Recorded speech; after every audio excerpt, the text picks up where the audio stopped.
ప్రత్యేకించి అమీర్పేట్ ఫైర్ యాక్సిడెంట్లో నష్టపోయినటువంటి యజమానులందరికీ కూడా తక్షణమే ప్రభుత్వం పరిహారం చెల్లించాలి, నష్టపరిహారం అని చెప్పి నేను డిమాండ్ చేస్తూ ఉన్నాను. కరెక్ట్ ఎస్టిమేషన్ చేయాలి. మన అదృష్టం బాగుండి ప్రజలకు ఎటువంటి ప్రాణ నష్టం జరగలేదు, కానీ ఈ ప్రమాదం ఎప్పుడన్నా జరగవచ్చు.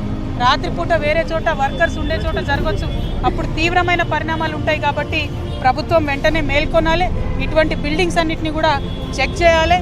మరి ముఖ్యమంత్రి గారే హోంమంత్రిగా ఉన్నారు, ఫైర్ డిపార్ట్మెంట్ కూడా వారి కిందనే ఉంటుంది. కాబట్టి ప్రత్యేకమైనటువంటి ఒక రివ్యూని కూడా ముఖ్యమంత్రి గారు చేపట్టాలి. ఏ జ్యూరిస్డిక్షన్లో ఫైర్ ఇంజిన్ ఎటు రావాలి, సిబ్బంది ఎట్టుకోవాలనేటటువంటి కన్ఫ్యూజన్ లేకుండా కూడా చేయాలి. ఎందుకంటే ఇక్కడ యాక్సిడెంట్ అయితే అమీర్పేట్ వాళ్ళు వస్తున్నారా, ఎస్ఆర్ నగర్ వాళ్ళు వస్తున్నారా, ఎర్రగడ్డ వాళ్ళు వస్తున్నారా అని జ్యూరిస్డిక్షన్ తెలియనటువంటి పరిస్థితి ఉంది. కాబట్టి తొందరగా చేరుకోలేకపోయారు.